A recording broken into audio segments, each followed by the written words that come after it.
नमस्कार प्रिय दर्शकों, हाजिर हूँ मैं एक नए कार्यक्रम में।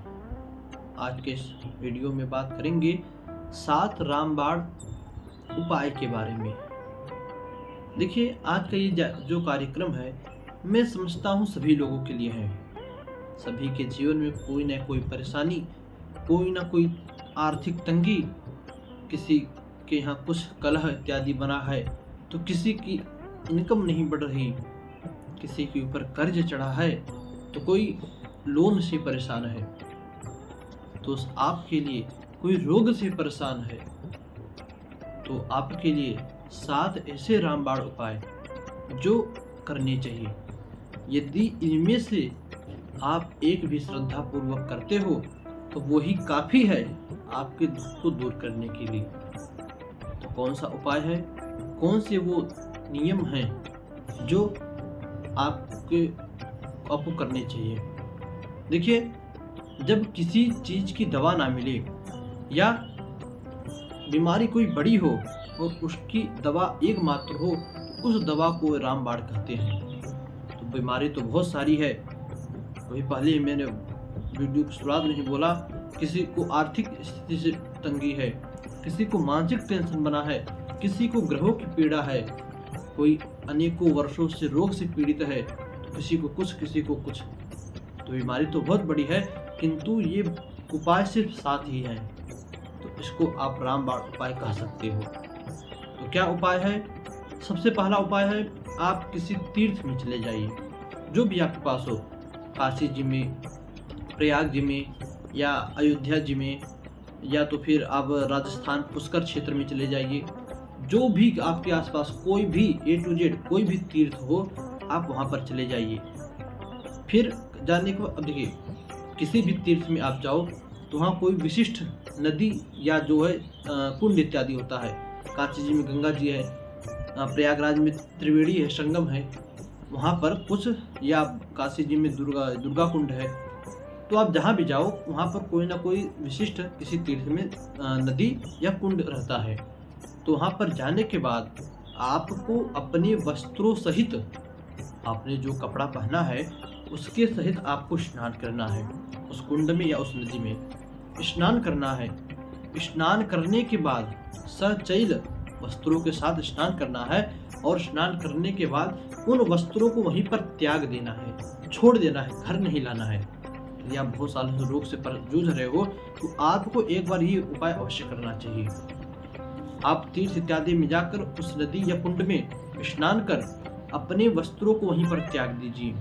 आपने जो हाथ में रक्षा सूत्र या करधन उर्धन कमर में, या जो कुछ गले में माला इत्यादि पहनी है, माला इत्यादि को पहले निकाल दे, और जो आप में जो रक्षा सूत्र से बना हो, जो सूत से बना हो, उसको वहीं पर छोड़ देना है। जनेऊ भी आपको यज्ञोपवीत भी बदल देना है। आप 7 बार ये उपाय कीजिए, यही काफी है आपको भयानक से भयानक बीमारी से पीछा छुड़ाने में। बात करें दूसरे उपाय की, तो दूसरा उपाय है छायादान। छायादान अर्थात कैसे करना है? तो शनिवार के दिन, कितनी भी कोई ग्रह स्थिति बेकार क्यों ना हो, सारे ग्रह विपरीत हो गए हो, आपके ऊपर कोई भारी संकट आया हो, मुसीबतों का पहाड़ टूट पड़ा हो, तो आप ये उपाय कर सकते हो। घर में गरीबी दरिद्रता हो तो आप ये उपाय कर सकते हैं। करना क्या है? तो आपको शनिवार के दिन तांबा अथवा कांसे के बर्तन में, तांबा अथवा कांसे के बर्तन में 1.25 ग्राम अर्थात या 1.25 लीटर, जितना आपसे बन पावे, 1.25 ग्राम या 1.25 लीटर सरसों का तेल लेना है, और उस तेल में 10 से 15 मिनट तक पूरा भरपूर तरीके से अपना चेहरा उसमें देखना है।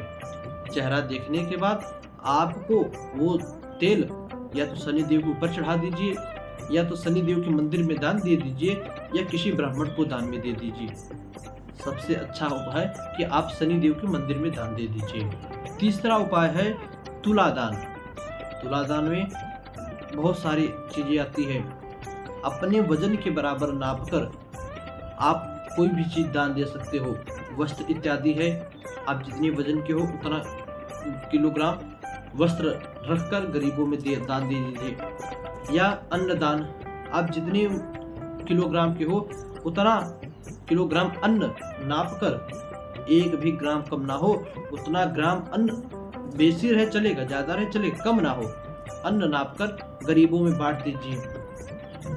तुला दान कीजिए। बात करें चौथे दान के विषय में, तो चौथा है हस्तगत दान, यानी आपके पास जो कुछ भी हो, अन्न इत्यादि, वस्त्र इत्यादि, कोई बर्तन पात्र इत्यादि जो कुछ भी हो, उसे हाथ में लेकर संकल्प पूर्वक ब्राह्मण को दान देना शुभ मुहूर्त शुभ नक्षत्र में। ये भी आपके घर से गरीबी दूर कर सकता है, आपके ऊपर आए हुए कष्टों को दूर कर सकता है। पांचवा है गोदान। शास्त्रों में गोदान की बहुत सारी महत्ता, बहुत सारी व्याख्या बतलाई गई है, किंतु आपसे जितना बन पावे उस प्रकार से विधि पूर्वक वेदोक्त रीति से, शास्त्रों में वेदों में जैसा कहा गया है उस विधि विधान से किसी वैदिक ब्राह्मण को शुभ नक्षत्रों में, सूर्य ग्रहण, चंद्र ग्रहण में, अथवा किसी योग में आप जो है अक्षय तृतीया के दिन आप जो है गोदान कीजिए। छठा है त्रिपिंडी श्राद्ध। घर में पितृदोष की अधिक बाहुलता है, तो पितृपिंडी के लिए सबसे अच्छा दिए बनारस वाराणसी में पिशाच मोचन पर्व। यदि आपसे बहुत दूर है तो आपके पास में कहीं पर शिव मंदिर है, पास में नदी रहे और वहीं पर एक पीपल का वृक्ष हो, तो ये तीनों चीज जहाँ पर मिल जाए, शिव का मंदिर, नदी और पीपल का वृक्ष, ये तीनों चीज जहाँ मिल जाए, आप वहाँ पर जाकर त्रिपिंडी श्राद्ध कराइए। बहुत अधिक घर में पितृदोष है तो हर 3 महीनों तक लगातार अमावस्या तिथि में, 3 महीने तक, पहली अमावस्या तिथि पहला महीना, दूसरा महीना अमावस्या तिथि, तीसरा महीना अमावस्या तिथि में आपको त्रिपिंडी श्राद्ध कराना है। 3 महीने बीतते बीतते आपको शुभ परिणाम मिलने लगेंगे, आपके पितृ तृप्त हो जाएंगे, जो आपसे रुष्ट थे वो आपको आशीर्वाद देने लगेंगे। बात करें 7वें रामबाण उपाय के विषय में, तो ये सभी का आप समझ लीजिए गॉडफादर है। क्या है यह उपाय? इसमें माँ भगवती, गणेश जी और बटुक भैरव का विशेष पूजन होता है। ये इसमें कुछ खर्च है। कैसा खर्च है? तो बोले 3 अथवा 5 ब्राह्मणों को आप सबसे पहले चयन कीजिए। चयन करने के बाद उन ब्राह्मणों से 108 पाठ संकट नाशन गणेश स्तोत्र का लिख लीजिए, आप कहीं नोट कर लीजिए।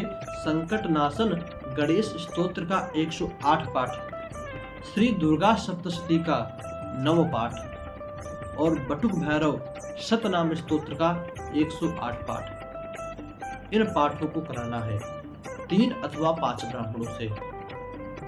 संकट नाशन गणेश स्तोत्र 108 पाठ, दुर्गा सप्तशती 9 पाठ और बटुक भैरव शतनाम स्तोत्र का 108 पाठ।